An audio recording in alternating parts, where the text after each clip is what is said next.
बिस्मिल्लाहिर्रहमानिर्रहीम। अस्सलाम वालेकुम स्टूडेंट्स।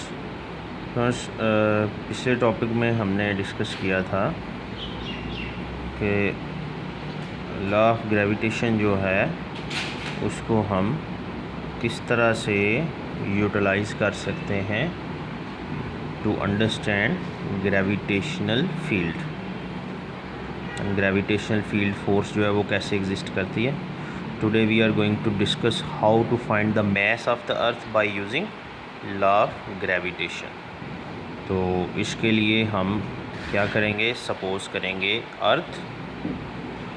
सपोज़ कर लें ये एक अर्थ है और अर्थ के ऊपर ये एक बॉडी है जिसका मास m है।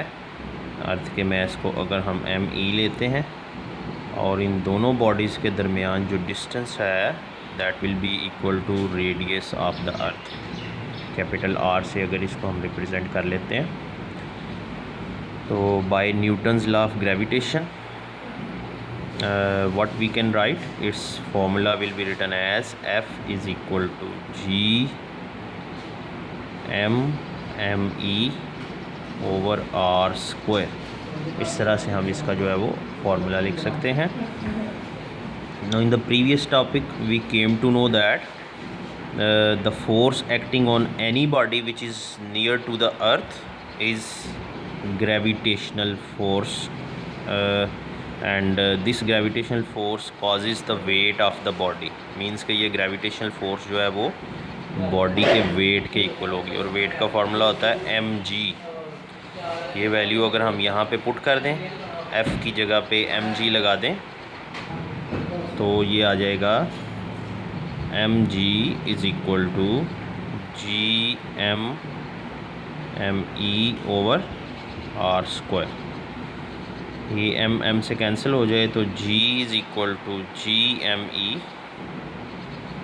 Over r square. ये हमारे पास एक इक्वेशन बन जाती है। इस इक्वेशन को भी आपने याद रखना है, ये एक इम्पॉर्टेंट इक्वेशन है। नेक्स्ट टॉपिक में हमने इसको यूज़ भी करना है।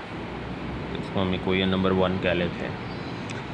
इसमें g की वैल्यू फाइंड करने का ये जो है वो फार्मूला है।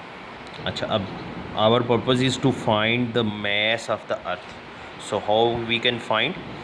This r square will be written on the other side in multiplication and g will be divided, so me will be equal to g r square over capital G। so this is the formula by which we can find out mass of the earth, and the involved quantities all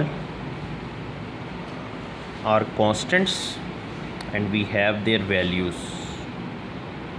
इनकी हमारे पास value है, g की value है, we know that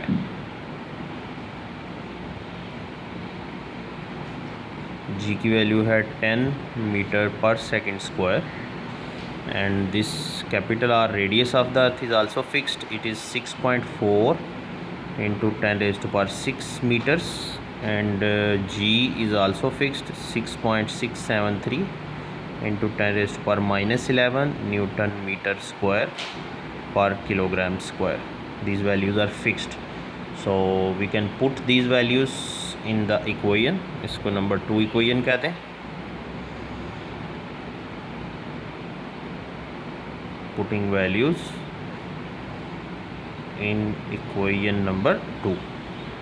equation 2 में ये values put कर देंगे। m is equal to g की वैल्यू है 10 metre per second square, r की वैल्यू है 6.4 into 10 raise to power 6 metres और इसका स्क्वायर लेना है डिवाइडेड बाय g की value that is 6.673 into 10 raise to power minus 11 newton metre square per kilogram square. अच्छा, now for simplification we have to take square of this value। ये 10 metre per second square as it is आएगा। इसका जब हम square लेते हैं ये आएगा 4.096 into 10 raise to power 13 over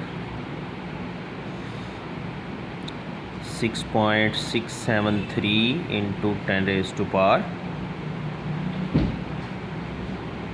-11 newton metre square per kilogram square, इसके साथ मीटर स्क्वायर आ जाएगा।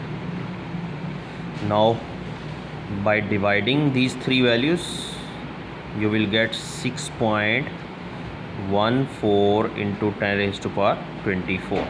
ये कैलकुलेटर से आपने चेक कर लेना and it will be equal to kilogram, mass का यूनिट किलोग्राम होता है। तो राउंडेड ऑफ वैल्यू जो है वो हम इसकी लिखते हैं 6 into 10 raised to power 24 kilograms।